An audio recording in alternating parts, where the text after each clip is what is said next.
decía yo, ahora empiezo en firme, que la sesión pasada, que yo la he releído, bueno, la he vuelto a ver, siempre la veo porque para editar, ya sea para la Universidad Popular como para luego un vídeo más corto que yo saco para mi canal, y compruebo que es muy densa la información, es muy densa. Es más, he recibido, digamos, interesantes comentarios al respecto, y con algunos he tenido el diálogo más directo y coincido, y es densa. Hay mucha información, por eso yo recomendaba verla de nuevo, se puede, si no, la que no la ha visto de nuevo la puede ver a posteriori, e incluso leer el capítulo de algunos de mis libros que son más, que están relacionados. Yo creo que se plantea una cuestión muy importante, y por eso me interesa que participéis activamente. ¿Mm? Em,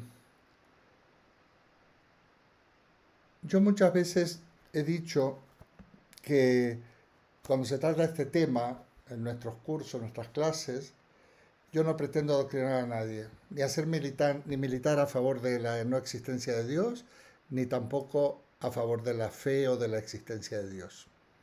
¿Mm? Para nada. Porque ambas posturas son totalmente legítimas, y no solo legítimas, válidas, y pueden conducir a un mismo fin, ¿no? Que es aquel que Aristóteles llamaría el de la felicidad. Ya sabéis que este es un término que se las trae y que habría que definirlo, pero muchas veces hemos entrado en ello. Por lo tanto, en ese planteamiento equidistante, pero que no lo hago por método, sino porque creo que hay que hacerlo así, vamos a entrar hoy en algunas, nuevamente profundizar en algunas herramientas que yo en esta primera introducción breve, para que podamos utilizarlas junto a otras en nuestro diálogo, en nuestro debate. Debate no es una palabra mala, a veces la gente dice, no, a mí no me gusta debatir, no, debatir o discutir, son palabras totalmente, quiere decir, son equivalentes a dialogar. ¿Eh? O sea, no sé por qué a veces... No, hemos discutido, bueno, parece que tiene una mala prensa, ¿no? Pero el término debate es muy correcto, y además que yo espero vuestras intervenciones y también el diálogo. Quiero decir que en esta oportunidad va a ser interesante que entre vosotros, a lo que ha dicho Rafa o a lo que ha dicho Julio, yo quiero agregar algo y yo haría un poco de moderador, ¿no? Yo haría un poco de moderador. Voy a hablar poco. Bueno, lo primero, yo me remonto en este tema a Kant. ¿Mm? Está en la base de este tema, porque para mí da una salida muy interesante, que a veces pasa desapercibido. Hombre, a la gente que nos dedicamos a la filosofía no nos pasa desapercibido, pero al público culto en general le puede pasar desapercibido lo que yo voy a decir, lo que yo he dicho, eh, basándome en Kant. Tenemos que tener claro que por la estructura de nuestra inteligencia, la estructura de nuestra mente, por nuestra propia estructura psicofísica, ¿eh? Este primate que somos nosotros tiene unas características, yo creo, diferenciales del resto de los primates. Y en este tema constatamos que nos asaltan preguntas continuamente, preguntas, dudas, preocupaciones, pero preguntas desde el punto de vista filosófico, que es de modo inevitable y que sin embargo no tienen respuesta. ¿Por qué? Si existiera un Dios, pues Dios es un poco rebuscado y un poco juguetón, ¿no? Porque nos ha creado de manera tal que nos hacemos preguntas, pero que no tienen respuesta posible. ¿Eh? Y es un poco irónico esto que acabo de decir. Pero independientemente de que Dios exista o no, en la propia estructura de nuestra inteligencia, de nuestra espiritualidad incluso, nos surgen cuestiones. Y estas son las cuestiones que Kant le llamará las cuestiones metafísicas, ¿eh? ¿Por qué? Porque no somos incapaces, bueno, por nuestra manera, gran parte debe ser genético o formar parte básico de nuestra inteligencia, pero por otra parte también hay una componente cultural. Por ejemplo, los griegos se quedaban tan anchos cuando decían la física y la naturaleza simplemente está. Y no se cuestionaban acerca del origen, porque consideraban que no tenía origen, que estaba. Ni siquiera es correcto que utilizar el término eterno, porque eterno ya es un término que tiene más que ver con la cuestión bíblica. Hoy en día nos resulta muy difícil evitar la pregunta por el origen, muy difícil. Quizás porque hay una influencia cultural de siglos, sobre todo con el judeocristianismo, y donde claramente hay un alfa y un omega, hay un principio, en la Biblia hay un Génesis, va a haber que sería el alfa, va a haber un omega, que es la última letra del alfabeto griego, donde va a haber un fin, etcétera, etcétera, ¿no? Y por lo tanto tiene una concepción de la temporalidad lineal.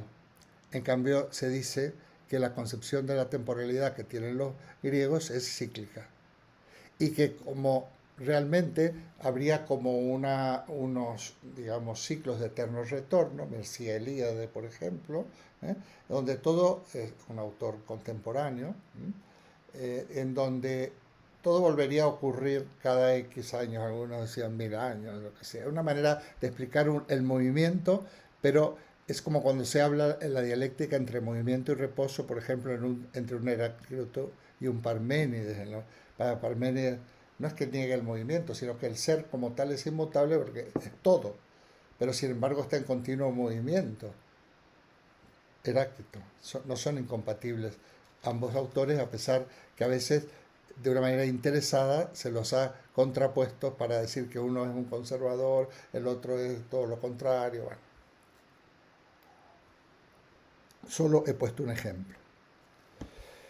En el tema que estábamos tratando la semana pasada sale el tema de la alienación, que corresponde a una primera pregunta, donde yo he dicho en qué consiste la alienación en general y la alienación religiosa en particular. Vamos a empezar por ahí en vuestra intervención. Solamente voy a recorrer. En nuestra cultura occidental, normalmente siempre se explica un estado o un elemento o una situación A como una síntesis, en realidad, o mejor dicho, una situación que le vamos a llamar C, como una síntesis entre A y B, siendo A la tesis o la afirmación y B la contraposición o la antítesis. Y todo se explica por una dialéctica entre opuestos. Ya desde los antiguos griegos, antes de la filosofía, cuando se hablaba del día y la noche, el caos y el orden, la lucha entre estos elementos, ¿eh? Daba origen a algo, normalmente a cuestiones que tienen que ver con la naturaleza. Entonces, parece ser que esto no es una cuestión de la edad moderna, sino que en los propios orígenes de nuestra cultura, todo se explica de una manera dialéctica. Muy bien. Cuando entra el cristianismo en simbiosis con la filosofía griega, y fijaos que yo no utilizo el término síntesis, una simbiosis es una síntesis mal hecha, defectuosa. ¿eh? Eh, de alguna manera es un pegote, dicho en términos coloquiales, entre cristianismo y filosofía. De esto ya he hablado o hablaremos en algún momento. La figura de la dialéctica es como la unión entre los ciclos, lo cíclico y lo lineal, y la contraposición entre la unión o la superposición entre lo cíclico y lo lineal, para que lo podamos imaginar, algo que es inimaginable, claro, es que es cíclico pero va avanzando, como una espiral. Y precisamente ese avance o ese desarrollo es dialéctico. Por lo tanto, la dialéctica estará presente en toda la filosofía posterior y, por supuesto, en la filosofía moderna. Eh, la dialéctica, como sabéis, es una parte, una de las tres partes de la crítica de la razón pura, la dialéctica trascendental, que le llama Kant.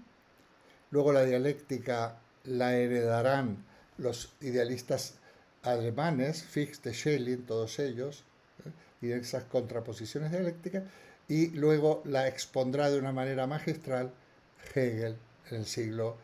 Hegel muere hacia el año 1830. Precisamente la dialéctica como contraposición, bueno, la dialéctica hegeliana. Hay una obra donde lo podéis ver, está en todas sus obras, pero en la Enciclopedia de la Ciencia Filosófica, yo comentaba que si vemos el índice, podemos ver cómo la idea en sí, la idea antes del desarrollo, según Hegel, en la mente del creador, porque lo incluye en su síntesis filosófica, se expresa en la naturaleza, la antítesis, y luego en la propia naturaleza surge el ser humano, que es la unión o la síntesis entre la idea y la naturaleza. Es donde la naturaleza se hace consciente de sí misma y donde la idea se expresa en su máximo esplendor. Bueno, esto sigue siendo abigarrado, pero le podemos dar más vueltas en el futuro. Precisamente la dialéctica hegeliana va a ser el método utilizado por Carlos Marx cuando habla en general de la alienación, porque ¿qué es? La contraposición es una alienación de algo. Un momento se aliena, sale de sí, se hace ajeno, se enajena, y eso sería la antítesis. Y luego la unión de la tesis y la antítesis sería la síntesis. Y entonces, para la dialéctica hegeliana, nosotros hemos visto un ejemplo aplicado al trabajo, la alienación en el trabajo, el hombre como ser natural y animal cultural, el tema anterior, va unido a este, y luego Feuerbach la aplica a la cuestión de la religión, y en esta obra magistral, que para mí es la esencia del cristianismo, va a explicar en qué consiste la alienación religiosa, que es lo que he estado intentando explicar la semana pasada. Yo ahora haría una pregunta que a veces la hago un poco por diversión. Bueno, ¿la alienación religiosa es buena o es mala? Pregunto, como cuando mis nietos dicen, abuelo, ¿esto es bueno o es malo? Bueno, esto lo vais a decir vosotros, si es buena o es mala la alienación religiosa. Y de paso veremos hasta qué punto se entiende esto y cómo podemos matizar. Lo que está claro que para Feuerbach, Dios, pero no solo para Feuerbach, esto viene del medioevo ya, propio Santo Tomás de Aquino. Dios, nuestra idea de Dios es una idea creada por nosotros, por los seres humanos. Y de momento esto no es ni herético ni heterodoxo. Lo decía Santo Tomás de Aquino en la Suma Teológica de alguna manera, no de una manera súper, sí, lo decía cuando habla del tema de los nombres de Dios, de quién es Dios. Quién es Dios, decía Santo Tomás, bueno, lo que podemos saber de Dios son a esta potencia superior, endilgarle, predicar de ella todas las características positivas de los humanos, porque a Dios en sí no lo conocemos. Santo Tomás, al igual que Kant, considera que no podemos conocer a Dios. No está al alcance de nuestra inteligencia. Entonces, buenos días. Buenos días, María Luisa. Siento llegar tarde, pero... Sí, no te preocupes, no te preocupes. Estamos ya en plena cuestión. Silencia el micrófono si eres tan amable. Sí. Muy bien, entonces, Feuerbach explica la cuestión de Dios y de la religión como alienación. Entonces la pregunta sería, ¿en qué consiste la alienación en general y la alienación religiosa en particular? Y yo agregaría de una manera un poco divertida si eso es bueno o es malo. O lo podemos asumir todos o casi todos. Bueno, esto está tocando unas cuestiones que hemos mencionado, que a mí me gustaría dejar claro, aunque estoy seguro que lo sabéis, y que podemos estar de acuerdo en los conceptos de teísmo, ateísmo y agnosticismo. Son como las tres posturas históricas desde el punto de vista filosófico en Occidente. Yo siempre digo Occidente porque la espiritualidad, no tanto y también religiosidad de alguna manera occidental, es diferente de la oriental, ¿no? En la cual siempre con mucho respeto, me detengo para no hablar de oídas. ¿Mm? Entonces, sería la segunda pregunta, que espero que podáis participar.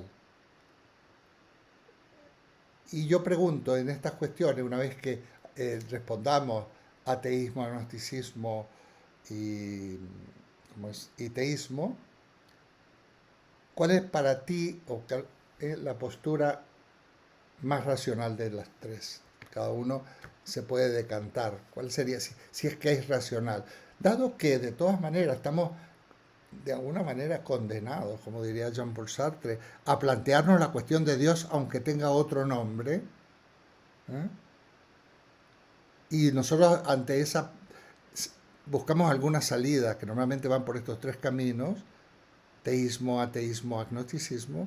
Bueno, y esto, ¿qué pensamos como personas adultas formadas y que llevamos algunos muchísimo tiempo con la filosofía y otros, pero bueno, los de aquí, algunos llevamos ya un montón de años, ¿no? Por ejemplo. ¿Cuál sería la más razonable? ¿Cuál sería la más racional? ¿Cuál tiene que ver más con el sentido común? Ahí lo dejo. Esto nos lleva a otra cuestión que a mí me interesaría plantear, o por lo menos tomar conciencia. La relación que hay entre la fe y la creencia.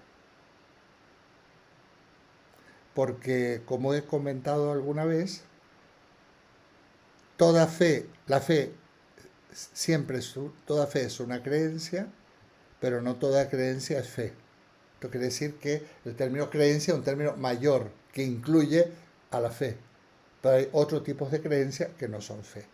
Entonces a mí me gustaría que seamos conscientes de esta distinción porque va a enriquecer nuestro debate.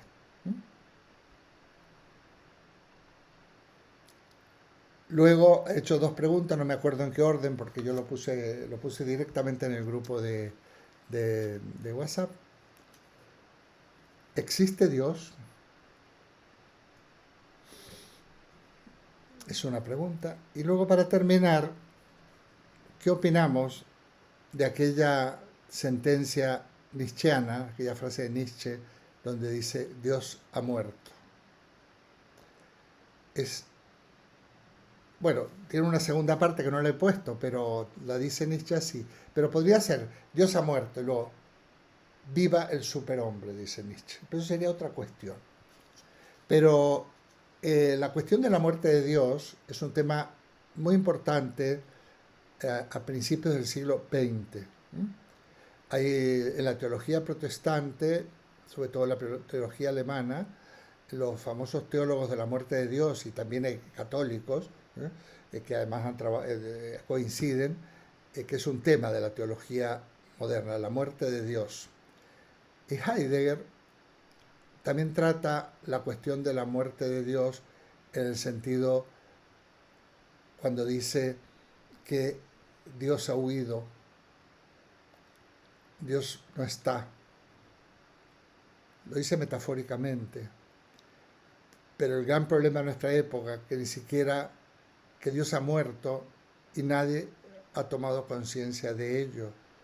O sea que está ya muy muerto, porque las personas, la gente que muere, nuestro recuerdo de los muertos, mientras los tengamos presentes, tiene algún tipo de existencia, pero no hay ya una muerte más radical que aquel que nadie no está en la memoria de nadie. Entonces, y eso para Heidegger es un poco una de las características de nuestro mundo. Por eso dice que estamos en la medianoche de la noche del mundo, porque Dios está ausente, Dios ha muerto y ni siquiera advertimos su ausencia. Luego dirá otra cosa muy bonita, dice, solo los poetas son capaces de ir tras las huellas de los dioses que han huido. Me parece precioso. Esos vestigios de Dios. Habría que ver qué significa Dios aquí. Bueno, De paso, como pequeña ayuda, porque no tenéis por qué ser expertos en Heidegger, Heidegger, así como Kant de la crítica son pura, se definiría, podríamos definirlo, no se define, de agnóstico, en la crítica son práctica es un creyente. ¿Mm? Sin embargo, Heidegger, que es representante del, se llama el existencialismo alemán, es agnóstico. No así como el caso de Jean-Paul Sartre, por poner un ejemplo, existencialismo francés, que se define como ateo. Porque suenen algunas.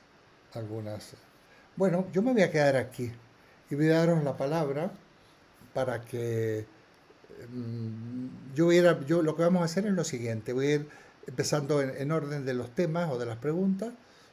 Mm, Me ayuda cualquier persona más espabilada que yo, por si se me pasa alguien que haya levantado la mano para mantener el, el turno. Muy bien. Entonces, la primera pregunta: ¿en qué consiste la alienación? En general y religiosa. Eh,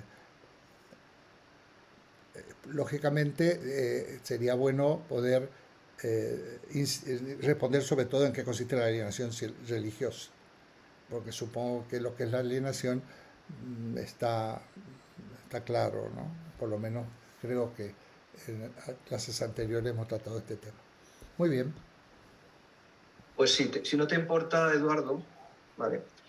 Yo, referente a este tema, me he molestado en mirar ahora mismo. La verdad es que por mucho que nos has enviado el WhatsApp, no he hecho los deberes, con lo cual lo he hecho ahora sobre la marcha. Es que lo mandé ayer, creo. Y veo que una definición de la alienación es la pérdida de la identidad de una persona, o la pérdida o alteración de la razón o los sentidos, ¿vale?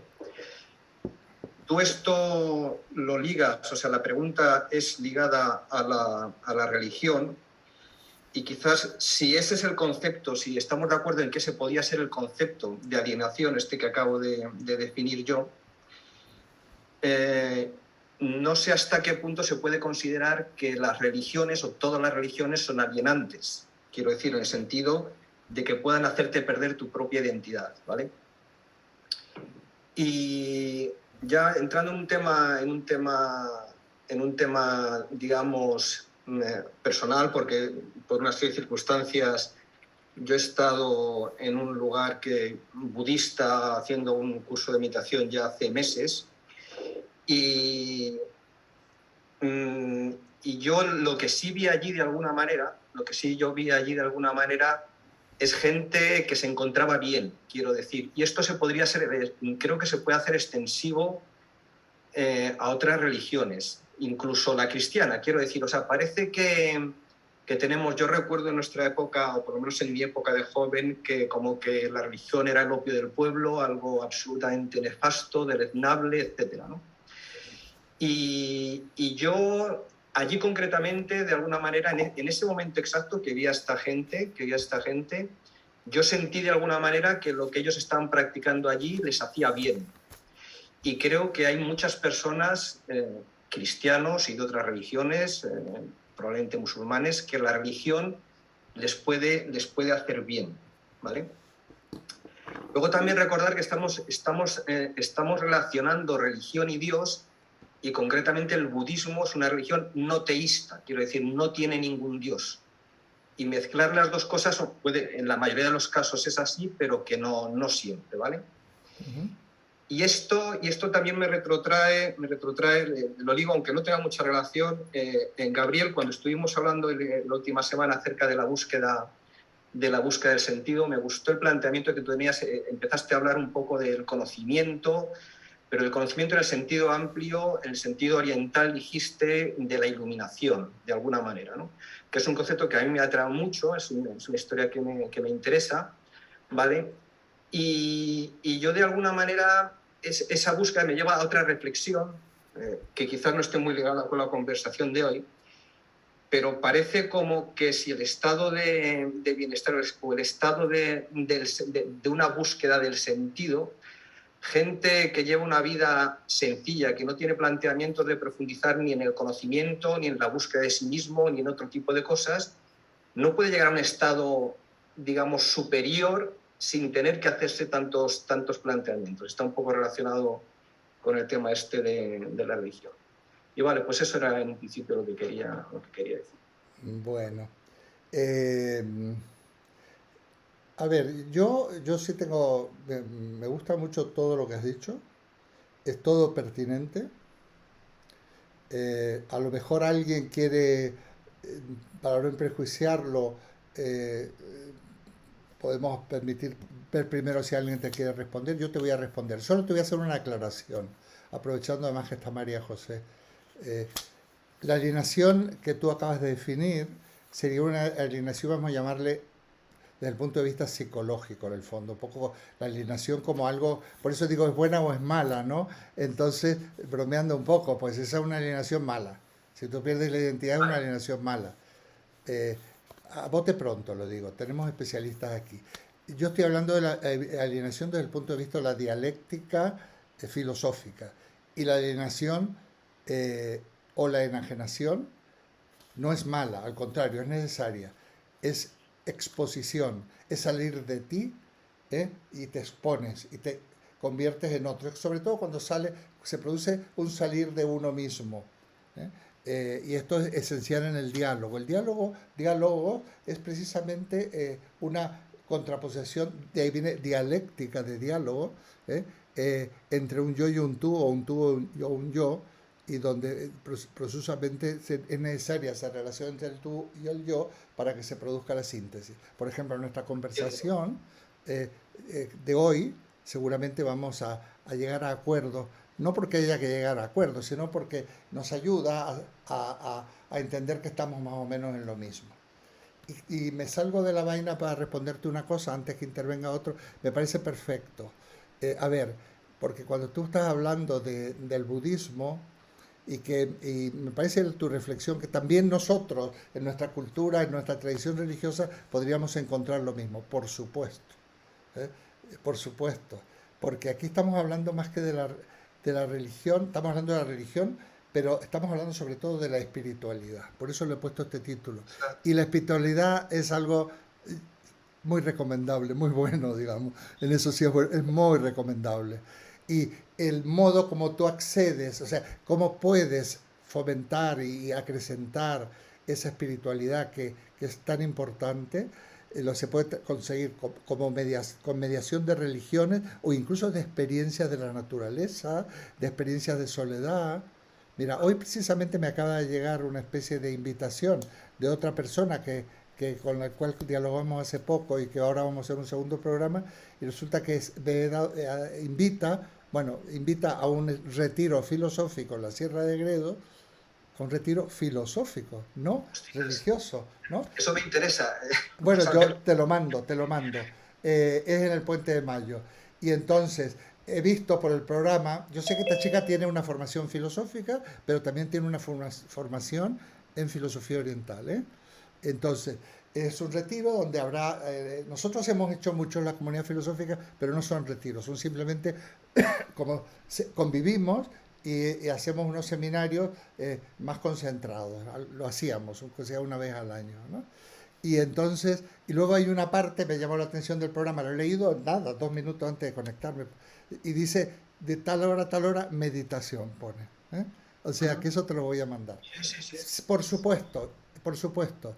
Y además también en el otro seminario tuvimos una vez en este tema sobre el tema de la meditación, que sería otro tema, que había una persona que vive en Denia y bueno, pues sí, y dijo unas cosas muy interesantes. Yo siempre me curo en salud, digo que no conozco nada del pensamiento porque yo creo que en mi tradición cultural encontramos lo mismo. Y yo por eso mi referencia va a estar más en un San Francisco que lo conozco más, o a una Santa Teresa, por ejemplo. Bueno, por lo demás, creo que te pueden responder o pueden comentar lo tuyo. Estamos en lo que hay que estar, ¿de acuerdo? ¿Alguien quiere comentar algo de lo que ha dicho Rafa?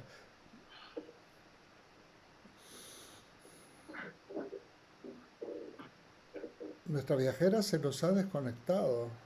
Que yo pensaba que te iba, porque seguro que María José tenía algo que decirte, seguro.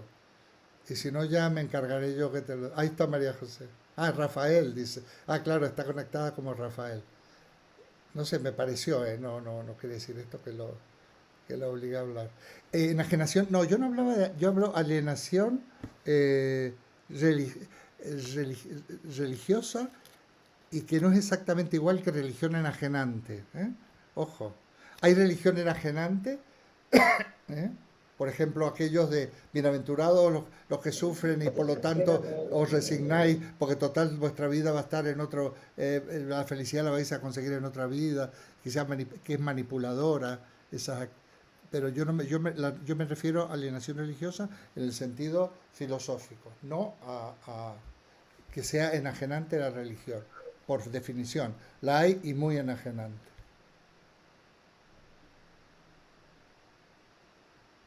No sé si se puede hablar, bueno, no sé si alguien quiere comentar.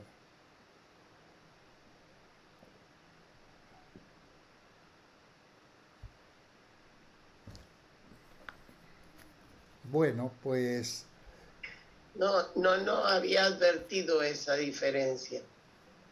a ver, Enajenación religiosa y religión enajenante.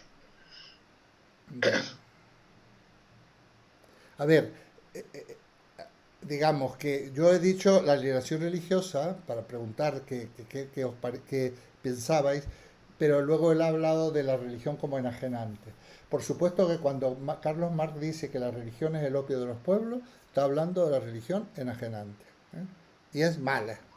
En esa pregunta simple, es mala, es pésima. Porque todo lo que te enajena, en el sentido que te hace perder la identidad, como palabras que ha utilizado Rafa, es malo, para mí. Pero hay, digamos, experiencias religiosas o experiencias espirituales que no son enajenantes. Esto es lo que yo pienso.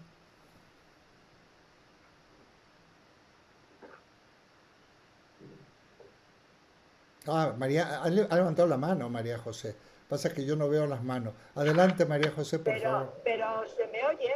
Sí, sí, perfectamente. Ah, vale, es que a mí, bueno, se me va cada 2 por 3 el sonido y la imagen. No sé, bueno, son muchas cosas, voy a centrarme en un par de ellas. Em, yo creo que en cuanto a la alienación, sí que me parece que cuando uno, tanto en la religión como en cualquier otro contexto, digamos que se integra en un conjunto de personas, en la masa, eso tiene unas características de un precio, por una serie de identificaciones que se hacen probablemente con, bueno, con los liderazgos, tanto en persona como en ideología, y de alguna forma eso tiene que ver con que uno pierda parte de su subjetividad, de su parte más individual. Así que sí, yo creo que en general pertenecer tanto o estar integrado tanto desde la vertiente religiosa como en cualquier otra política o ideológica de otro tipo, yo creo que sí supone una alienación, que supone una pérdida de subjetividad. Y en ese sentido, como toda la vida, tiene sus pros y sus contras, pero desde mi punto de vista, perder es una apertura en un plus de menos, nunca en un plus de más. Eso por un lado. Y por otra parte, yo quería reflexionar sobre qué entendemos por existencia. Porque realmente, cuando yo me paro a pensar, todo aquello de lo que hablamos, todo aquello en lo que pensamos y todo aquello que sentimos existe. No sé si hablamos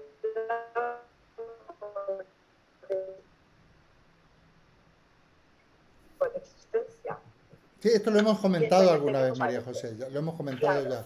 Pues claro. Entonces, cuando hablamos de la existencia de Dios, hablamos, o yo lo sitúo un poco dentro de ese paradigma. Ya, ya. Claro que existen tanto que hablamos de él.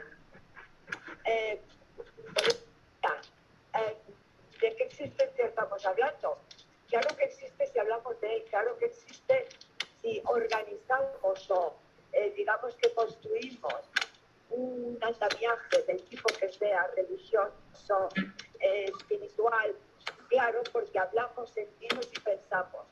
desde ese lado, a mí me parece interesante, muy interesante desde luego el planteamiento que hace Kant, me parece interesantísimo y me parece que resuelve muy bien esta dificultad que ya hemos visto que está en el género humano, de pedir respuestas a preguntas a las que no podemos acceder desde el conocimiento para obtener esas respuestas.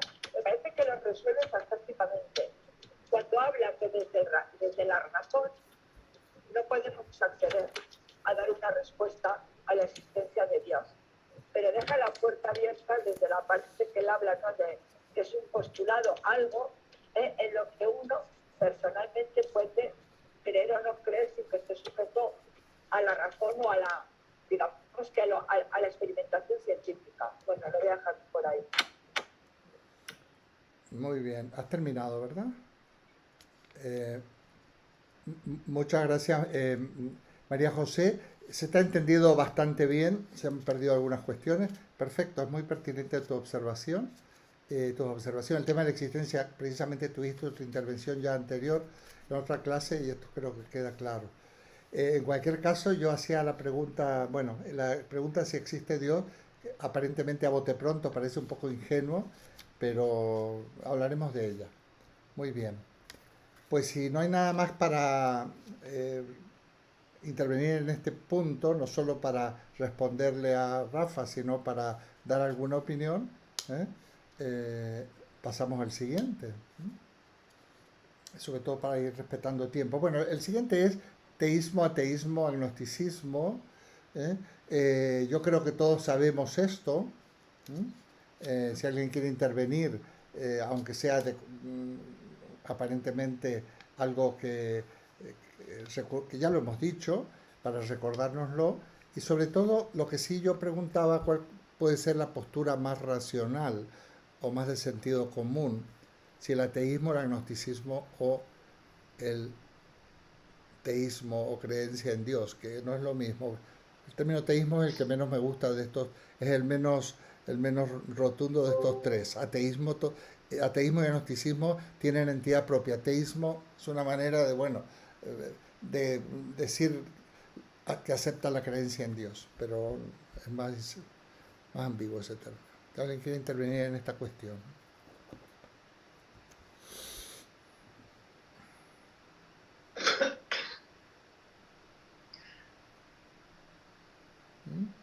A mí el término todavía no lo tengo claro, aviso. No tengo una claridad absoluta ni me puedo terminar de definir.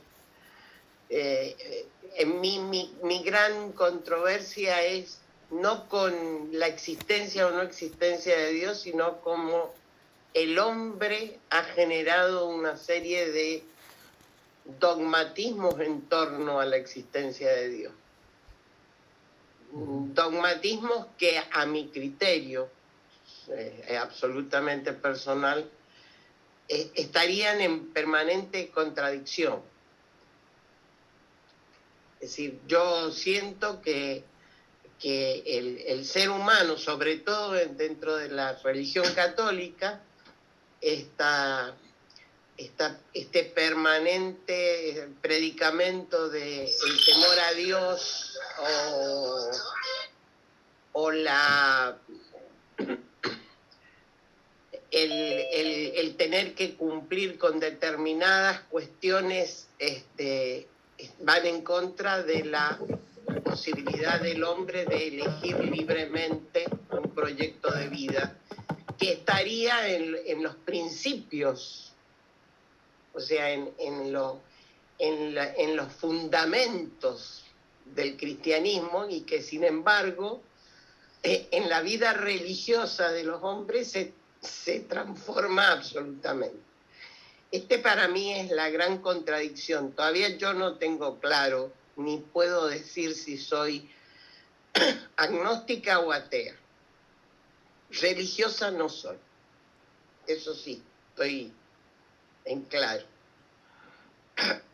Muy bien, Cristina, muchas gracias. Bueno, está claro que más que nada, o sea, tú sabes lo que son los tres términos, eso por supuesto lo sabéis todos.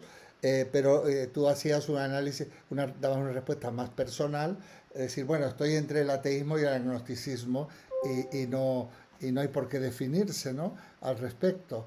Lo que está claro que no aceptas la existencia de Dios aparentemente. Bueno, no, eso no quiere decir que no eres religiosa, que no es lo mismo. Bueno, está bien. Es que hay contradicciones en el catolicismo, que lo conocemos tanto, por supuesto. Y seguramente uno de los aspectos más nefastos en la religión que tenemos más experiencia, que es el catolicismo, que no es la única, o las religiones cristianas. Tú hablabas la vez pasada de tu doble origen, católico y protestante por tu padre, y católico por tu madre. Pues lo que sí está plagado de contradicciones, tienen que ver con muchas cosas. El concepto de caridad, el concepto de amor al prójimo, el manejo de la riqueza, la alianza con el poder. Bueno, ya podríamos hacer una lista interminable. Si repasáramos esto, nos tendría que llamar la atención como todavía hay alguien que pueda defender estas cosas. Para mí lo más grave, el enfrentamiento más serio que yo tengo es esta negación de la libertad del ser humano, que sería una de la libertad y de la igualdad de los seres humanos, de la igualdad ontológica de los seres humanos, en tanto que sería un fundamento de la religión cristiana. O sea, Dios crea al hombre a su imagen y semejanza, pero un ser libre. Y la religión lo hace un ser, para mí, lo hace un esclavo. Muy bien. Bueno, es lo que decía Rafa, esa es una religión enajenante, claramente. Esclavo porque está desposeído de su ser, no solo metafóricamente, es tremendo, sí, por supuesto, es lo contrario de lo que supuestamente se predica. Estamos de acuerdo. Bueno, pues muchas gracias, Cristina. La otra es una obviedad. ¿Cuál es la más racional? Bueno, yo creo que en este punto acaba de responder, levantó la mano Gabriel, ahora te doy la palabra. Acaba de responder Cristina de que no se pronuncia entre el ateísmo y el agnosticismo. De alguna manera eso es una cuestión que tiene que ver con la racionalidad, cuál sería lo más razonable. O sea que, Gabriel.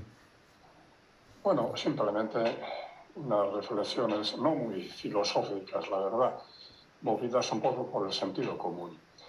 Yo creo que uno de los principios del pensamiento humano tiene que ser ir definiendo, cuando hacemos, digamos, cuando nos cuestionamos cosas, bien sea de la naturaleza o de cualquier otra cuestión, tendríamos que ir definiendo a qué nos referimos, qué queremos decir cuando decimos Dios.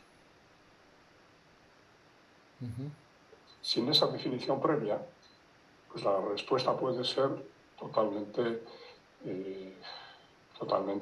indefinida. Claro. ¿Qué decimos, digamos, qué queremos decir con la palabra de Dios?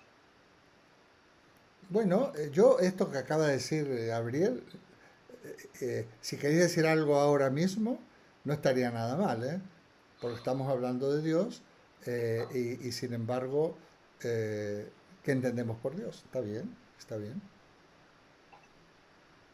Es que así podremos dar respuesta a la pregunta, ¿existe Dios? Si no, todo es... Bueno, aquí lo hemos tratado ya, ¿no? Cuando hemos hablado tanto de los anteriores filósofos, pero no me parece mal, al todo lo contrario, traer aquí a este mismo momento, bueno, a ver, volvamos a decir si ya lo hemos dicho o lo digamos, ¿qué es Dios? ¿Quién es Dios? ¿No? Para nosotros. María Inés. Sí. Yo, respecto del teísmo, yo voy a hablar por el teísmo. Me parece que justamente la gente que cree en Dios es la gente que nunca no se hace otras preguntas. Es la gente más sencilla. Es como decía Rafael, es la gente que no tiene grandes problemas, grandes elucubraciones. esa gente sí cree en Dios. Y a eso yo me atengo porque en varias oportunidades acá en el barrio a mí me preguntan si yo creo en Dios. Y yo, como sé que ellos son gente religiosa, no les contesto. Y entonces me dicen, sos un porotito al lado de Dios. Dios es inmenso, ¿cómo no vas a creer en Dios?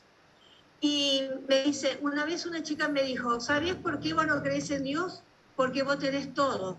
Pero por supuesto, no era momento para explicar que yo no tuve todo en la vida. Voy a lo siguiente, cuando analizamos las sociedades muy primitivas o, por ejemplo, muy agrícolas, agrarias de nuestro país, nosotros nos damos cuenta que la gente sí, de esos lugares cree en Dios. Nunca le preguntamos si es un Dios metafísico, si tienen una imagen, pero ellos creen en Dios. Agradecen a la producción que tiene, agradecen el día, agradecen la lluvia, todo es agradecimiento, todo es a Dios. Ahí yo veo que sí, que esa gente cree en Dios. Hoy nosotros que ya estamos haciendo este curso y que de hace muchos años nos estamos preguntando, ¿realmente existe Dios? ¿Qué imagen tengo yo de Dios? Nosotros decimos, sí, esta gente cree en un Dios metafísico. Pero como decíamos también en la clase, Eduardo, es como que algo que ya esté preconcebido en la mente humana, que el hombre siempre trata de buscar una imagen superior a uno. Eso en cuanto a los que son teístas, a los que creen en Dios, cualquier Dios. Y contestándole a Rafael, yo le digo que el ateo, pienso yo, no sé, es la persona, digamos, más libre. Es la persona que no está atada a prejuicios, es una persona que como nunca se preguntó, puede ser que sea religiosa, pero no cree en Dios. Y entonces también pienso que no estás continuamente esa cabecita pensando, o por ejemplo problematizándose como cuando nosotros éramos adolescentes, que nos empezamos a preguntar sobre todas estas cuestiones que la religión nos ataba. Por ejemplo, de chiquita ya nos enseñan a hacer la señal de la cruz. Cuando tenemos 2 o 3 años nos enseñan a hacer algunas oraciones a la noche. Después tenemos que la catequesis nos va obligando a cumplir esto, aquello. Un día vamos al cementerio porque falleció una persona y vemos que la sepultura de al lado está toda derruida. Cuando uno vuelve a casa y es adolescente, dice, pero ¿cómo puede ser que haya una... que estos cuerpos puedan resucitar si están acá tan abandonados? Entonces también empezamos a dudar sobre el credo, donde dice, creo en la reencarnación de la carne. Y entonces ya uno empieza a hacerse todo este tipo de cuestionamientos. Cuando te empiezan a exigir que tenés que enseñar y vos te das cuenta que no tenés fe, que no te nace como a otras personas, como que cuesta mucho buscar, encontrar palabras para poder definir esos momentos. Y entonces uno dice, acá algo me está pasando. Acá hay algo que yo no creo. Acá la religión me está perturbando. Pero ¿qué sentido tiene tener que comprometerme tanto si yo no tengo fe? Si a mí me hace sufrir más bien esto, ¿por qué tengo que cumplir? ¿Por qué tengo que cumplir? ¿Porque la iglesia me manda? ¿Porque soy católica? ¿O porque en este momento, por ejemplo, estoy trabajando en un colegio religioso y me están exigiendo un cierto comportamiento que yo no siento?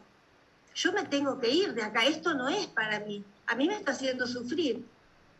Y si decimos entonces que la felicidad la tenemos que buscar en este mundo, ¿por qué yo para cumplir con Dios me tengo que poner a sufrir tanto? Por eso yo a veces cuando veo que hay gente que sufre muchísimo en esta vida, sufre enfermedades o abandono, pero todo lo deposita en ese Dios, que cuando muero van a ir al cielo. A mí, a veces, yo me quedo muy preocupada porque digo, esta gente tiene en Dios un refugio y yo no lo tengo. Bueno, pasaron muchos años y yo pude dilucidar muchas cosas. Por supuesto que desprenderse de todo eso cuesta, porque uno después queda, digamos, a la intemperie, solamente con uno, con los razonamientos. Y ahí voy yo con que soy agnóstica, porque, o sea, no necesito una explicación científica que me diga, yo ahora ya me doy cuenta. Por ejemplo, cuando dicen, bueno, Dios ya lo solucionará este problema. Para eso están los abogados, para eso están los médicos. ¿Cómo voy a esperar que un problema familiar o de abogados me lo solucione Dios cuando todavía no hemos conversado entre las personas que estamos litigando algo? ¿Qué tiene? No sé, yo en ese sentido me he puesto muy rebelde de hace mucho tiempo. Hace unos días se celebró acá en Argentina, o ayer creo que fue, un santo que es todopoderoso. Todo el mundo lo toca para que le dé trabajo. El trabajo hay que salir a buscarlo. Para buscar para trabajo, yo me tengo que mojar, tengo que estudiar, tengo que salir a la madrugada, tengo que presentar mis papeles. Yo no puedo esperar que ese santo, que esa imagen, y a veces me acuerdo de mi mamá. Mi mamá pedía mucho por ese santo. ¿Qué santo es? Decía, ¿Qué santo es? Ese santo poderoso que ha sido un soldado. San Expedito, que últimamente tiene muchísimos adeptos. Se ha puesto de moda San Expedito. Sí, hace unos 20 años eran 4 o 5 personas nomás. ¿No resulta que los santos se ponen de moda o qué? Pues parece... No se ha puesto de moda, ahora todo el mundo No sabía que había modas de santos. es devoto de San Expedito. Anoche lo nombró Wyoming en su programa El Intermedio, habló de San Expedito, Wyoming. Bueno, entonces mi duda es saber dónde estoy yo, si soy agnóstica, porque... Y otra cosa que siempre me quedó esta duda y nunca te lo pregunté, Santo Tomás de Aquino, ¿es agnóstico? No, él no es agnóstico. Don Tomás de Aquino es un teólogo de la Iglesia Católica, es un santo. No es agnóstico. ¿No? No. Porque dice que, yo recuerdo una de las cositas que escribí tuyas, es que decía que él no necesitaba demostrar la presencia de Dios, la existencia de Dios. No, porque sí, dime. Porque si él demostraba la existencia de Dios, la fe sería prescindente. No necesitaríamos la fe. Yo a veces, cuando veo gente de mucha fe, los valoro muchísimo. Pero muchísimo, porque yo no tengo fe. Y a veces me pregunto, ¿por qué cuando yo soy nací en un matrimonio muy religioso, muy católico? Mi mamá, cuando de chica yo nos enseñaba a rezar a la noche. O, por ejemplo, ellos habían comprometido a rezar el rosario y lo rezamos hasta que yo cumplí 12 años todas las noches. Mi mamá era una mujer de mucha fe. Hasta los últimos momentos de su vida. Lástima que no se podía entablar un diálogo, pero cuando ella pedía a tal hora, quiero escuchar la misa, y cuando había que cantar, cómo cantaba, conversamos con mi hermana escondida, ¿qué pensará ella? ¿Que los ángeles la van a venir a llevar, la van a transportar? Bueno, eso es lo que yo... Bueno, está claro, Te agradezco tu sinceridad, tu espontaneidad. Te he dejado hablar porque me gusta lo que estabas diciendo y sobre todo la espontaneidad y la oportunidad también de que la gente, los amigos de aquí te conozcan. Y bueno, pero estoy seguro que tus vivencias coinciden con las de muchas personas que están aquí. No fue mi caso, pero sí la mayoría, estoy seguro. Solo una aclaración. Fui yo el que dije, en lo que tú has leído, que Santo Tomás no demuestra la existencia de Dios, porque si se demuestra en el sentido estricto de la demostración, la fe no es necesaria. Pero no, Santo Tomás considera pero que sin embargo es muy importante para la fe, para que el cristiano tenga una fe madura, que vea razonable la existencia de Dios. Por eso él ensaya estos argumentos que se los conoce como las 5 vías. La razonabilidad, por decirlo de alguna manera, que no es absurdo creer en Dios. Y de hecho él compara la creencia cristiana en Dios con algunos argumentos que ya tenía Aristóteles.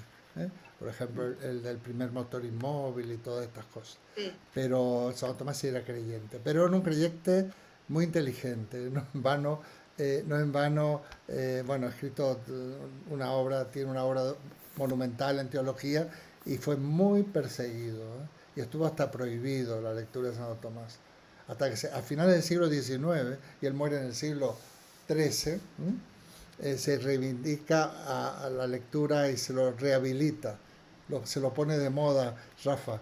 Sí, los santos se ponen de moda. Depende de las circunstancias, y depende de lo que apriete la penuria, ¿no? Entonces, lógicamente, un santo que consigue trabajo en una época como la actual es una estrella de santo. Muy bien, muchas Sí. gracias. Gracias, Eduardo. ¿Habías levantado la mano, Rafa? ¿O no? No, pero Gabriel, Gabriel había levantado la mano, o no quería decir no, algo. yo veo una mano, yo veo en tu cuadrícula una mano, pero esas manos siempre me confunden. Antes tenía la mano levantada Gabriel. No, simplemente no queda clara esa postura que aquí, en este seminario, tendríamos que haber dilucidado. Cuando hablamos de Dios, ¿de qué cosa estamos hablando? Pero bueno, espera. yo te agradezco, María Inés, tu participación, digamos, muy personal, tan personal y emocional que me has hecho emocionar, la verdad. Y después, un complemento. En México, en algunas regiones, existe un San Pedidor, que tiene, digamos, una corriente religiosa importantísima entre los indígenas, y viendo a las personas en los templos indígenas como rezan al que les va a proporcionar, hipotéticamente, pues, desde alimentación, trabajo, educación para los hijos, etcétera, es emocionante. Es emocionante, es tremendamente emocionante. Y por eso yo me pregunto, cuando hablamos de Dios, ¿de qué estamos hablando? Porque es evidente que esas personas no están locas, no son dementes, son personas inteligentes. ¿En qué piensan? Muy bien. Es la gran pregunta. Solo te aclaro que si ya no en este seminario, si aclaráramos exactamente lo que es la noción de Dios, tenemos que patentarlo, porque la filosofía lleva siglos intentándolo, pero sí podemos dilucidar un poco el sentido, ya sabéis, en la relación que hay entre sentido y significado. El término Dios es un término totalmente polisémico, en realidad es la traducción castellana de Zeus, de Júpiter, de los romanos, en la traducción.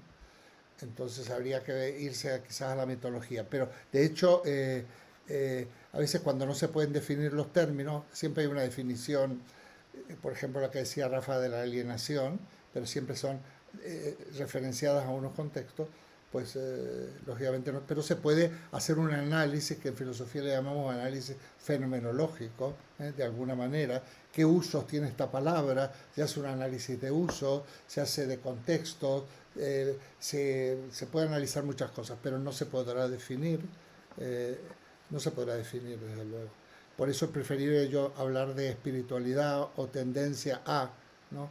Pero definir como tal no, ni Kant lo define, ¿no? Pero sin embargo lo postula, porque dice que sin Dios su vida no tendría sentido, eso lo dice el propio Kant. De todas maneras, ahí yo remito a un librito de esta pregunta, ¿existe Dios?, de Hans Küng. ¿Existe Dios? Pues hay una obra, y hay otra, ¿en qué creo yo? Y por supuesto que la gente que cree y nos dice en qué cree, está definiéndonos Dios. Yo podría aventurar, más que una definición, una categorización sobre Dios, pero no la quiero hacer porque, entre otras cosas, porque quiero que habléis vosotros y a lo mejor en algún momento la hago. Ya lo he hecho en varias ocasiones. Muy bien. Bueno, pues Eh, ¿Me permites, Eduardo, solamente una cosita a raíz de lo que ha dicho María Inés? Es un poco acerca del ateísmo, ¿no? Quiero decir, el ateísmo no es una especie de fe, en el sentido de que realmente, si nos atenemos a la ciencia no ha conseguido demostrar ni que Dios existe ni que Dios no existe.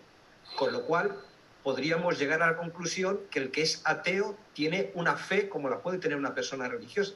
Quiero decir que parecería, cuando preguntas tú que cuál postura o qué postura tiene más sentido, si ser, o sea, el teísmo, el ateísmo o el agnosticismo, parece que desde el sentido común la respuesta sería el agnosticismo. muy Quiero bien. decir que parece que el que dice que es ateo puede resultar un poco hasta presuntuoso, quiero decir. Bueno, no sé si es la palabra adecuada, pero quiero decir, parece decir, bueno, vale, ¿y cómo lo sabes? O sea, ¿cómo me dices a mí, o sea, cómo me demuestras esto? Puede ser un sentimiento, pero entonces es casi la misma postura que el que es religioso. Muy Nada, bien. Muy bien. Sí, sí, sí. eh, a ver, cuando decimos que ser ateo que podría ser una fe, nos va a llevar a la otra cuestión. La aclaración en esto sí hay una aclaración precisa, sobre fe y creencia, la diferencia. Yo diría que en todo caso es una creencia. ¿M? En esto incluso lo decía muy bien Ortega. Las creencias, nosotros tenemos creencias y en todo en general, y luego lo que se trata es de convertir las creencias en ideas. Cuando dice ideas, en bien fundamentadas. En todo. ¿eh? Eh, entonces sí que es una creencia. Y hay en unos contextos de habla, se puede identificar, fe y creencia pueden ser sinónimos. Por eso quiero que lo distingamos, porque aquí estamos haciendo un análisis más específico. Por ejemplo, yo tengo fe en mi mujer. Yo tengo fe que no me engaña, un ejemplo. Pues bueno, lo usamos. Yo, ese no es de fiar, quiere decir, no creo en esa persona, no. Yo yo por ejemplo, en Almeida, el alcalde de Madrid, tengo fe de que es una persona honestísima. Es una construcción. Eh, ¿eh?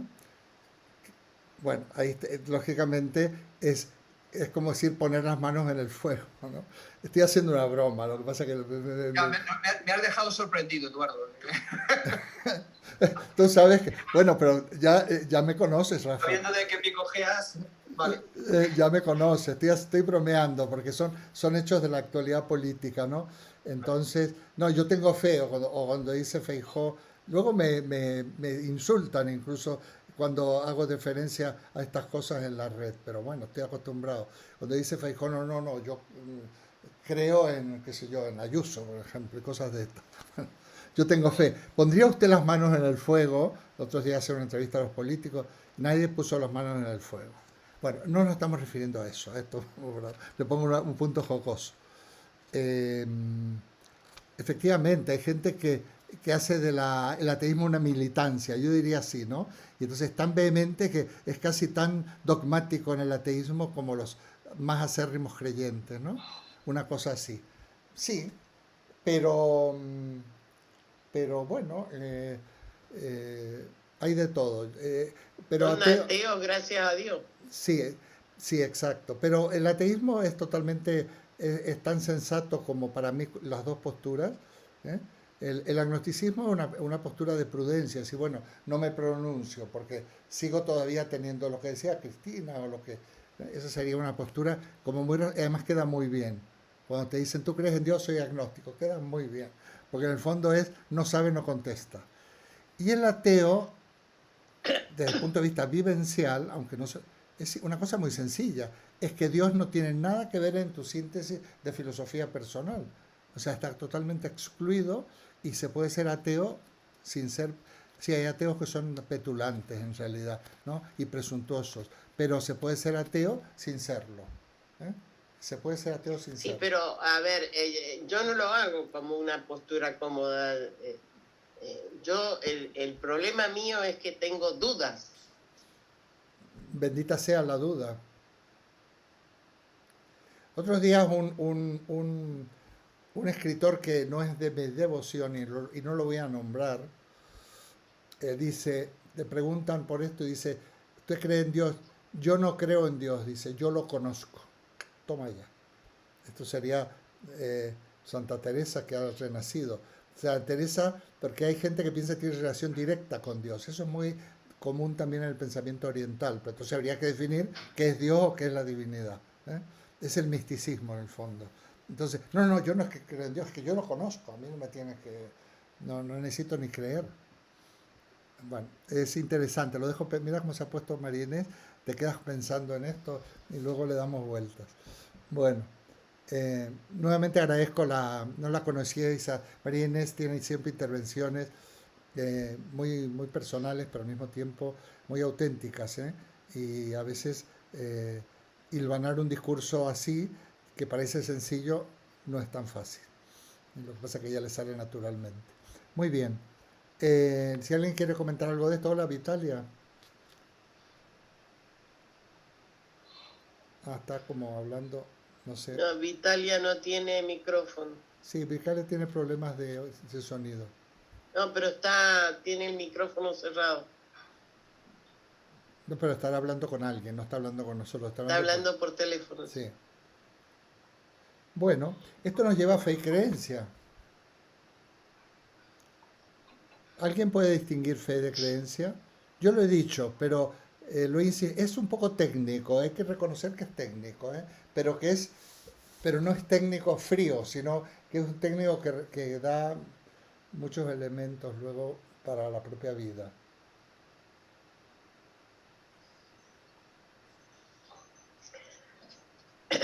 Es un temazo, aviso. Mirad, el término fe solo se aplica a unas determinadas religiones, técnicamente hablando. Por ejemplo, en las religiones orientales, que se le dice religiones orientales como cuando se dice filosofías orientales, no hay filosofía oriental. Hay algo parecido a nuestra filosofía occidental, pero es oriental, o religiones. Se lo dice un poco para asimilar a nuestras categorías. Pero existe una espiritualidad oriental y de hecho, si hablamos de budismo, creo que comentabas que es una religión, pero que no es necesario el dios, en el sentido Zeus, el dios Zeus, Júpiter, no es necesario en el budismo. Yo estoy muy de acuerdo con eso. Las únicas religiones en las cuales se puede hablar con propiedad de fe son las religiones bíblicas. ¿Esto es bueno o malo? No, es así. A ver, te lo voy a contar. Las religiones bíblicas que son por orden de aparición, judaísmo, cristianismo, islam. Esas son las tres. Luego hay la clasificación de las religiones es complejo, ¿no? Por ejemplo, ¿qué son los mormones? ¿Qué son los testigos de Jehová? Los evangélicos son cristianos, que antes se les llamaba protestantes y ahora no se les llama protestantes, se les empezó a llamar después del Concilio Vaticano II hermanos separados y hoy se habla de evangélicos. Ya no, porque protestaron hace mucho tiempo. Me parece que les quede la etiqueta de protestantes, no me parece, porque no es muy positiva.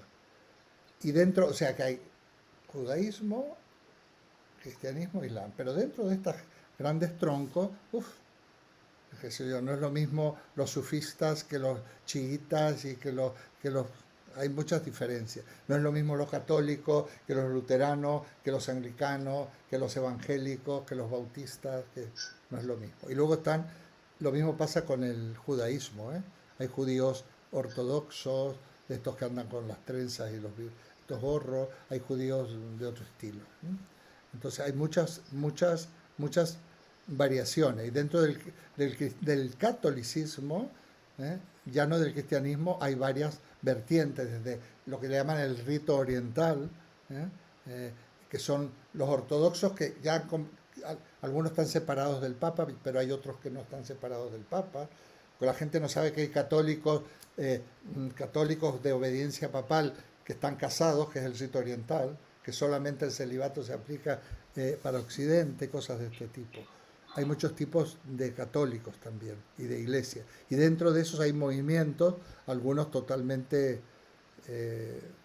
contradictorios, como diría que, qué sé yo, podemos hablar de Legionarios de Cristo, podemos hablar de Opus Dei, podemos hablar de neocatecumenales, podemos hablar de versiones del catolicismo que hoy en día están todas dentro del catolicismo porque antiguamente se hubieran producido cismas. Hay un movimiento muy importante, para mí muy importante y muy interesante, que es la teología de la liberación, que se ha desarrollado sobre todo en América Latina. Bueno, o sea que hay muchas versiones, ¿de acuerdo? Luego hay otras que yo le llamo paracristianas, por ejemplo los mormones, que mezclan cosas, pero todos vienen de un señor que se llamaba, un profeta que se llamaba, tiene nombre, no de hace mucho, del siglo XIX en Estados Unidos, están los testigos de... O sea, ya hay mezclas de sincréticas que se llama, o sea, de abigarradas de muchos elementos del judeocristianismo. Entonces, fe solo se puede hablar de las religiones bíblicas. Creencias, por ejemplo, cuando hablamos de las creencias mágico-animistas de los pueblos antiguos, ancestrales, creencias se puede creer en muchas cosas. Muchas veces Dios, más que fe, es creencia. Ese Dios que no sabemos definir, que comentaba Gabriel, es objeto de creencia por mucha gente. El Dios que se podría, si no definir, caracterizar perfectamente, es el Dios de la fe. Aquel que decía aquel escritor, no, que yo no es que crea en él, es que lo conozco. Menudo lío. Bueno, fe va unido, para simplificar, a esperanza y a caridad. A esperanza y caritas, que es amor. Fe, esperanza y amor. La fe es una relación personal, definen las teologías y las escrituras de estos tres pueblos, las tres vertientes. O sea, Dios es persona, no con barba ni nada, ¿no? Pero persona, quiero decir. Por lo tanto, hay una relación amorosa entre Dios y los hombres y viceversa. La expresión máxima sería la del cristianismo, que Dios se hace hombre, la metáfora de que Dios se hace hombre, porque demuestra que Dios es es hombre también. Y ese Dios que se hace hombre y por lo tanto tiene todos los atributos, Cristina, de la libertad. El Dios evangélico del Evangelio, de las Escrituras, sobre todo el cristiano, es un Dios libre. Perdón, es un Dios que hace al hombre libre. Y ahí habría que tratar el tema del pecado, cuando se peca, cuando no se peca, porque como eres libre, puedes incluso rechazar a Dios, como lo rechazó San Pedro, 3 veces lo negó, etcétera, etcétera. Entonces, la fe es amor a Dios. Pero es un amor recíproco, no es un amor de sumisión, que a veces se le ha querido endilgar al Dios del Antiguo Testamento, como un Dios más bien que impone, un Dios irascible, un Dios muchas veces muy, muy duro, muy rígido, pero bueno, está en la base, que también lo del amor está en las bases de muchos escritos del Antiguo Testamento. Pero la figura de Jesús, según lo pintan los evangelios, porque Jesús, al igual que Sócrates, no escribió nada, pues es el Dios del amor. Entonces, la cosa cambia aquí. Porque no toda creencia es amor, ni mucho menos. Es una creencia que significa amor y fidelidad y diálogo amoroso con Dios. Y por eso entonces tendría sentido la oración, tendría sentido muchas cosas. Yo siempre digo, no, se puede rezar a la causa primera del universo, es decepcionante. Pero sí se puede rezar, habría que ver qué significa esto, a un Dios que es personal y que en el fondo nosotros, precisamente porque se confundía el creyente antiguo, Dios mandaría,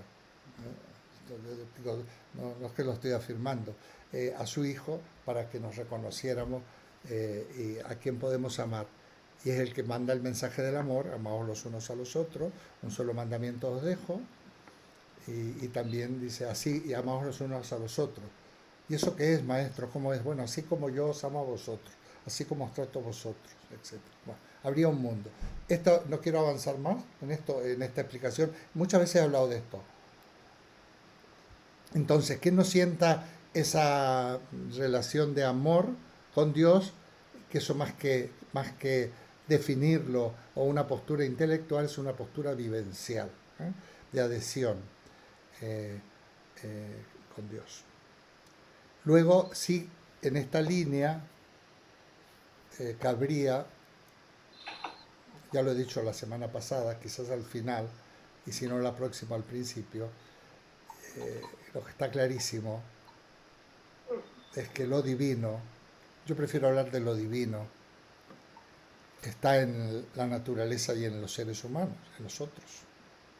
Y en eso sí que me acerco mucho, hay un punto de conexión con la espiritualidad oriental. Precisamente, Eduardo, si no te importa, te voy a interrumpir un segundo en esta dirección, porque es que cuando Gabriel hace un ratito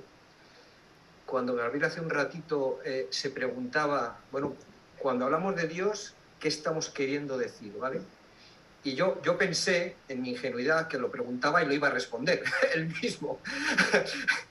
Quiero decir, y es que es verdad, vamos, es verdad, o sea, creo que realmente es un dato importante, pero claro, cuando hablamos de Dios parece que estamos hablando del Señor de la barba blanca, o sea, quiero decir, de un ser superior que está por encima de nosotros, y acabas de mencionar el panteísmo, que puede ser un concepto de Dios totalmente distinto, que a mí me resulta como mucho más próximo.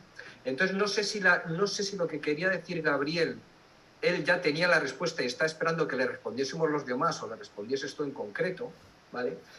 Pero me gustaría, si él tiene una opinión formada referente a esto, que la comentase, porque creo que son dos conceptos distintos, por lo menos el concepto panteísta de Dios y el concepto más divino, etcétera, de ser superior. El de la trascendencia, panteísmo versus trascendencia de Dios, sí. Gabriel. No, vamos a ver. Yo obviamente me he dado respuesta a mi pregunta, pero como todos vosotros, pues tengo mi historia personal que no es nada excepcional en ningún sentido. Entonces, pues he pasado por las etapas de niño chiquitín, ya mocito, un poquito mayor, hombre joven y ya anciano, ¿verdad? Y bueno, pues no me hago... He eliminado a Dios de mi horizonte. Lo he eliminado porque no veo ninguna necesidad en absoluto. Pero no desde el punto de vista material, de la materialidad de la naturaleza y de las relaciones entre las personas. Es que incluso considerando las cosas más profundas de los seres humanos, ¿no? El arte, la poesía, la literatura, veo que no hay necesidad a recurrir a una explicación externa de los seres humanos. Aunque hubiese otros, digamos, humanoides en otro sitio del universo, serán humanoides con unas características indefinibles para mí, ¿verdad? Pero que no haría falta recurrir a nada externo, a un posible espíritu, o una posible... Más bien son construcciones humanas, y en cada nivel del desarrollo de las sociedades humanas, pues tenemos una serie de construcciones que gozan del favor de las personas, pero que acaban, pues como en mi caso personal, siendo innecesarias. Es que ni me lo planteo, ¿no? Llevo yo muchas décadas ya que no tengo necesidad de ninguna explicación. Claro, con los años pues uno va viendo que el mundo es muy imperfecto, terriblemente cruel, terriblemente, incluso desde algún punto de vista, es el colmo del despropósito, despilfarro de todos, de la propia naturaleza, abuso en todos los sentidos, abuso de las personas, etc. Pero bueno, pues eso es lo que es el mundo. Y eso somos los seres humanos. Y no hay más. ¿Tiene algún calificativo? No me preocupo.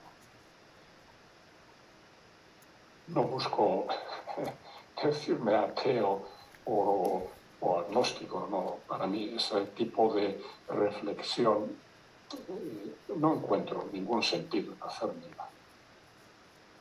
Bueno, pues nada más. Muy bien, Gabriel, muchas gracias. Bueno, impecable, pero efectivamente él no entra Dios está fuera, y es una postura que por otra parte, la que yo acabo de mencionar, y me parece a esa pregunta tan ingenua muy razonable. ¿Esto es racional o no? Es eso. Por otra parte, Rafa ha utilizado la palabra panteísmo, y yo he dicho muchas veces, varias veces, puesto a ser creyente, la opción panteísta es la más razonable. Porque, a ver, si nosotros consideramos que es el panteísmo, en definitiva, que parece que es algo tan malo, no es nada de malo, si nosotros consideramos que encontramos lo sagrado, yo hago esta distinción, que ya la he hecho en otras oportunidades, pero es mi manera de explicar las cosas. Si encontramos lo sagrado en las demás personas, y en la naturaleza, lo cual nos llevaría a conductas solidarias, tanto con los seres humanos y no destructoras de la naturaleza, de esto que ha dicho Gabriel, pues podríamos hacer un juego de palabras. El gran secreto bien guardado, muy guardado, es que Dios somos nosotros. Nosotros como seres, como emergencia de la naturaleza, y somos esa unión hombre-naturaleza. Por eso la frase de Nietzsche, Dios ha muerto, viva el superhombre.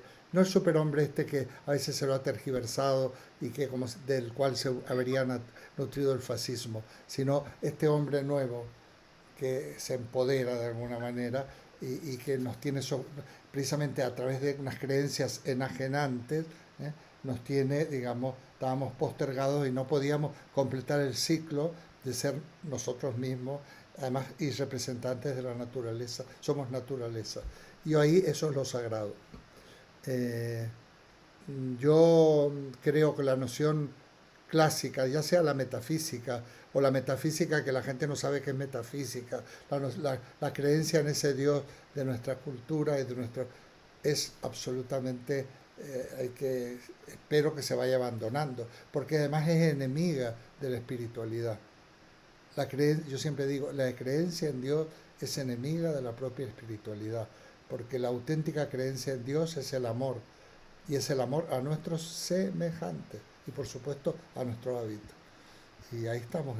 Yo creo que ahí digamos, negar la existencia de Dios, cuando yo digo existe Dios, lógicamente el Dios metafísico no existe.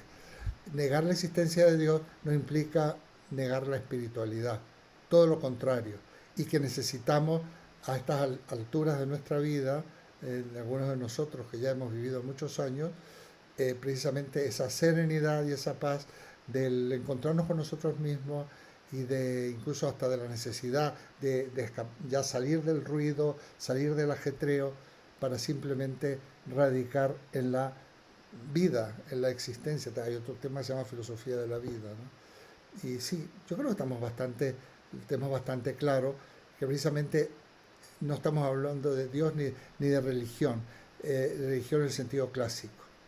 Y un cristianismo, por ejemplo, como lo entiende la teología de la liberación, en donde lo que menos se preguntaron los teólogos de la liberación si existe Dios o no, porque porque no es importante esta cuestión. Cuando otras veces yo he dicho que el problema de Dios no es un problema, porque los problemas son aquellos que nos quitan el sueño y a veces se sienten aquí, entre el tórax y el vientre. No es un problema actual como tal, lo acaba de decir Gabriel de otra manera. No es un problema actual, el problema de Dios. Lo que pasa es que estamos tratando el tema de la espiritualidad, esto viene de comentar a Feuerbach, que hace unas reflexiones muy interesantes. Pero no es un problema, a mí no me quita el sueño, y tan tranquilamente Dios no forma parte de mi construcción filosófica, ética, personal, no forma parte. Y sin embargo sí, cada vez me convierto en una persona más espiritual y más necesidad de estar en comunión con mis semejantes y con la naturaleza, cada vez más. Por eso le llamaba la atención ese retiro a Rafa, porque estoy seguro que le interesa lo mismo, ¿no? Entonces, estamos en lo mismo, ¿eh? Gabriel ha utilizado la palabra mundo. Yo, como tengo esta manía profesoral, Gabriel, efectivamente lo que es un desastre es la sociedad nuestra, la sociedad que hemos creado los hombres, porque la naturaleza hay una gran sincronía, es impresionante. Basta con que veamos los documentales de la 2 para que nos demos cuenta, tomemos conciencia una vez más. Los que somos un desastre, la sociedad que hemos creado, que es ecocida, como término que se ha acuñado hace algunos años, es ecocida, o sea, es, digamos, mata nuestro entorno, y es también ecocida y es también fratricida porque mata a nuestros hermanos. Y Gabriel dijo una cosa muy parecida cuando su expresión mesurada, pero que hay una gran protesta de base, cuando hablaba de este mundo, de la explotación y todas estas cosas, lo dice magistralmente Freud en El malestar de la cultura. ¿De qué hablamos del otro? Si el otro para nosotros es siempre objeto de explotación sexual o de esclavitud, o para dominarlos o por tal. Lamentablemente el ser humano es esta aparición en la evolución que podemos ser los encargados de cargarnos la naturaleza. Y la prueba está que basta que unos dementes aprieten un botón, nos metemos en una situación terrible. Bueno, es una manera de plantear la cuestión de la religiosidad, de la espiritualidad y la cuestión de Dios. Yo ya lo he dicho, a mí me gustan mucho los principios del cristianismo, que son la religión que yo conozco, a través de la cual también se puede conseguir lo mismo que de las propuestas orientales, pero siempre he dicho, para poder realizarse los ideales del cristianismo hay que expulsar a Dios de tu síntesis personal. Para mí la creencia en Dios, lo he dicho muchas veces, es un gran obstáculo para ser un buen cristiano, en el sentido ético y moral, en el sentido de la teología de la liberación.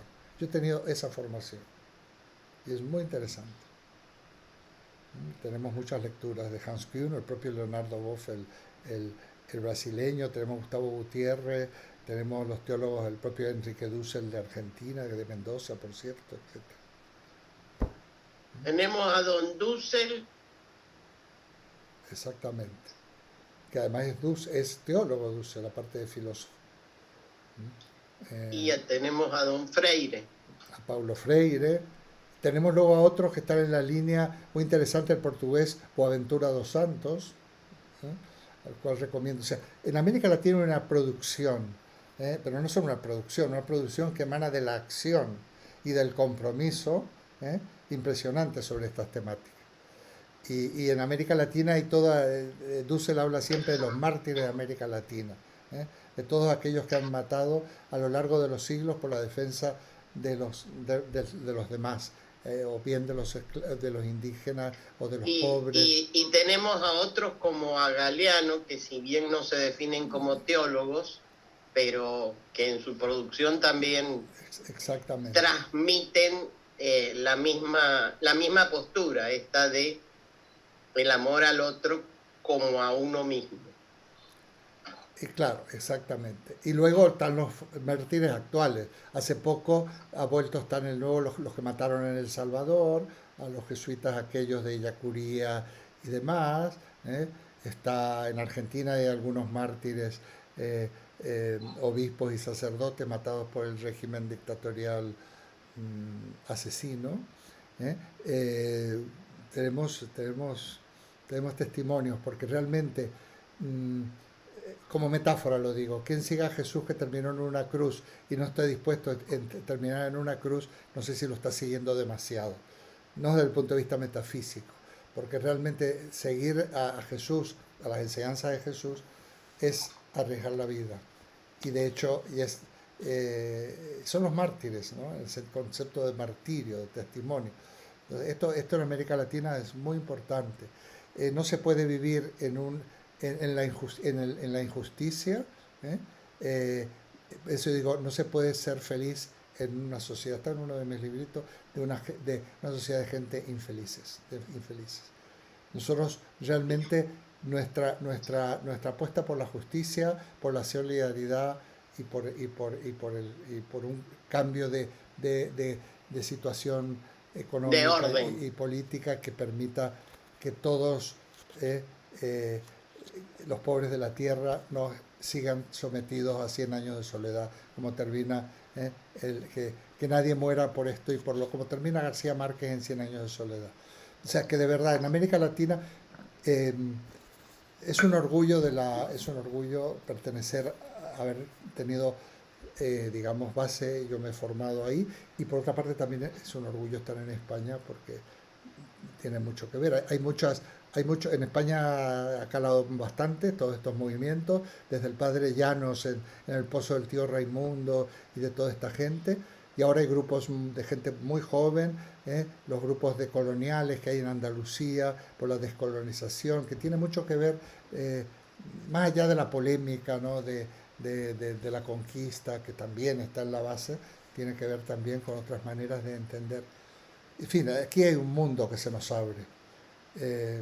Hay un mundo. Entonces, realmente cuando esa espiritualidad y ese deseo de mejorar y de compromiso nos quema por dentro, la idea de Dios no tiene nada que ver, Gabriel, ni se nos ocurre, no es ningún problema, ¿no?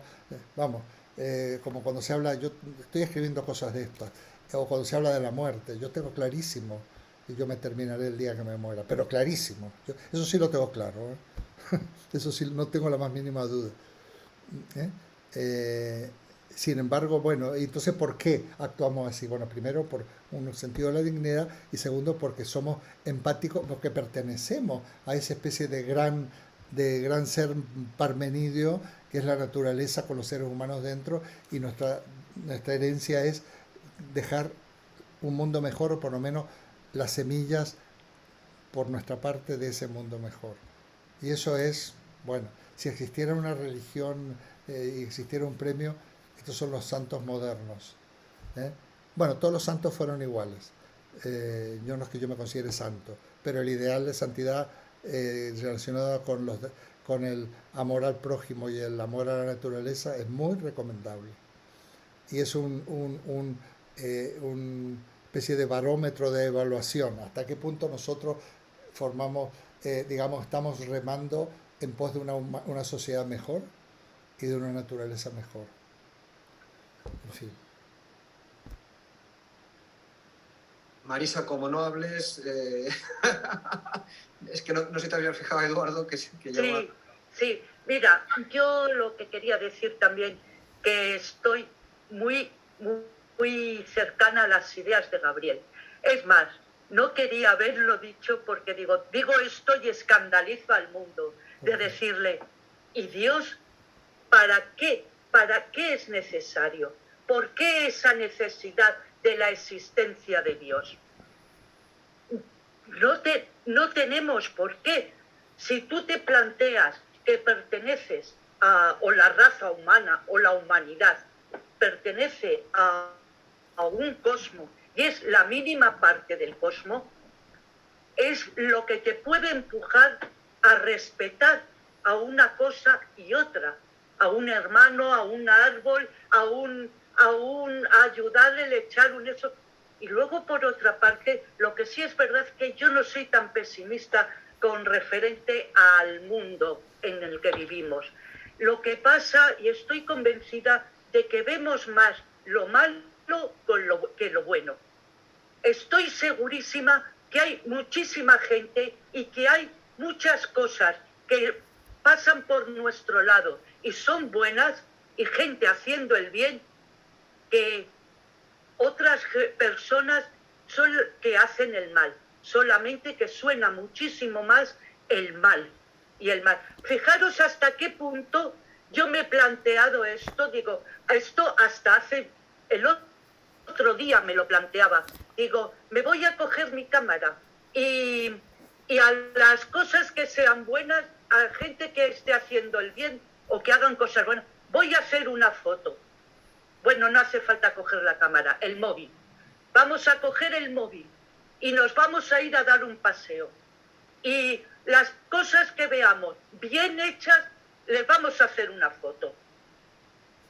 A ver cuántas fotos tenemos de gente buena.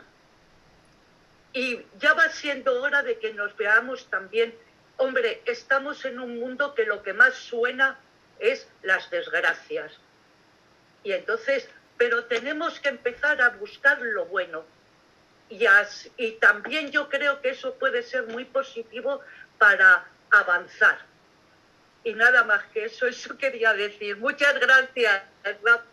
Gracias a ti, Marisa. Yo coincido, Bueno, a Marisa. los malos no le vas a poder sacar foto porque actúan con premeditación, nocturnidad y alevosía. Va a ser más difícil sacarle a los malos. Está bien, está bien. Yo coincido, Marisa, Vale. pero a lo mejor vos vas a coincidir conmigo. Es que los pocos que hacen el mal hacen un mal tan grande que por eso lo vemos mal. Exactamente. Pero yo creo que Cuando uno piensa en el porcentaje de humanidad que tiene el poder económico en el mundo contra los que no lo tenemos, es mínimo, pero sin embargo el daño es... Exactamente, ahí tienes toda la razón. Pero yo creo que si fuéramos contagiándonos de que hay cosas buenas que los unos y los otros los hacen, es verdad, el bien está en silencio, lo tienen acallado, lo tienen porque no son capaces, pues eso, que hay muchísima gente más que sufre el mal, no lo sé. Y hacen unos pocos, pero es tan grande ese mal. Sí, también es verdad.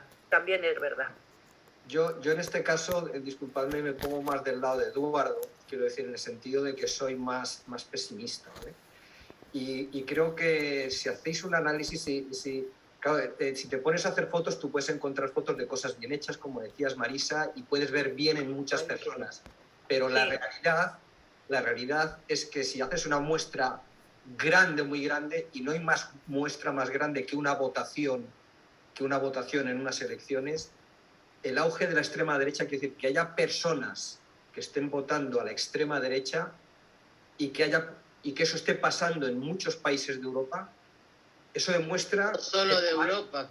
Que hay una tendencia general, universal, quiero decir, universal en el sentido no de universo, sino en España y en Europa, una tendencia al individualismo, a mirarte a ti y evitar al otro, quiero decir, el otro lejos, y eso no es cuestión de hacer fotos aleatoriamente por la calle, es que la gente vota y vota eso.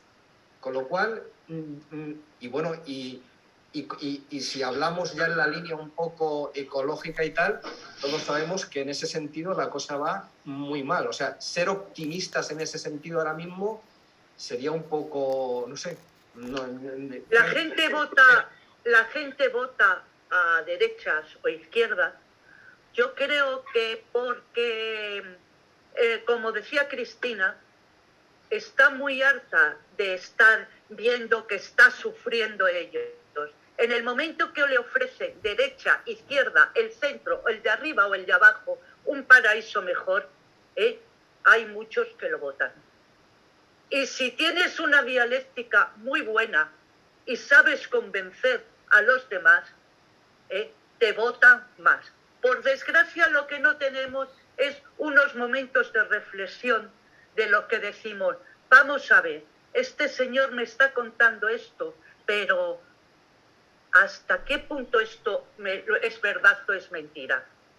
Entonces, eso es lo que veo. Yo, referente a lo que te decía, es que hace poco una tontería máxima, pero que a mí esas tonterías me hacen reflexionar en el mundo.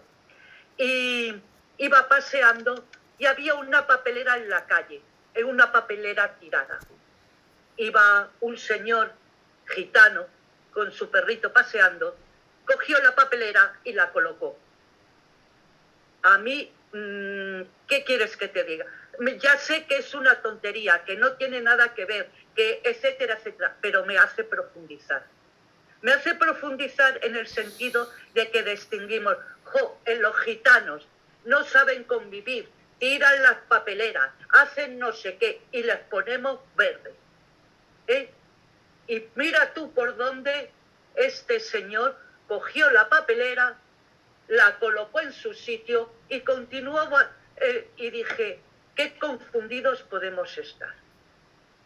Ahí es donde yo te digo, por ejemplo, esa tontería es la que me hizo a mí reflexionar de, ostras, ¿cómo estamos juzgando a los demás?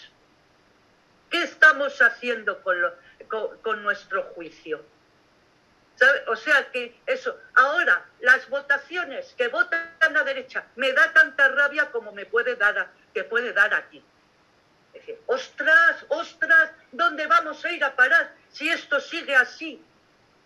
Pero no podemos juzgar, sino que está una preparación para convencer a los demás que es magnífica y que ojalá lo tuvieran otras personas a las que queremos que esto saliera y que hicieran más, verdaderamente, que hicieran más por lo demás. Verdaderamente yo creo que hay mucha decepción con referente a nuestros políticos. Y entonces eso, el que mejor lo hace, el que mejor habla, el que mejor más promesas hace, el que te dice, oyes, no te preocupes que yo te voy a sacar de ahí, pero vótame a mí. Y vamos a echar a todos los que te están quitando el trabajo. Pues, y el otro pobre que está sin trabajar, sin comer y que no le llega eso, pues dice, oye, voy a votar a este que es el único que me lo sabe, que me lo promete. Un futuro mejor. Eso es lo que yo pienso. Puede ser que esté equivocada. Muy bien, muchas gracias. Buena actitud filosófica, Marisa. Buena actitud alguien filosófica. quiere, yo quiero decir dos cosas, pero al final, si alguien quiere todavía decir algo, intentamos terminar a las dos de todas maneras. Si alguien quiere agregar.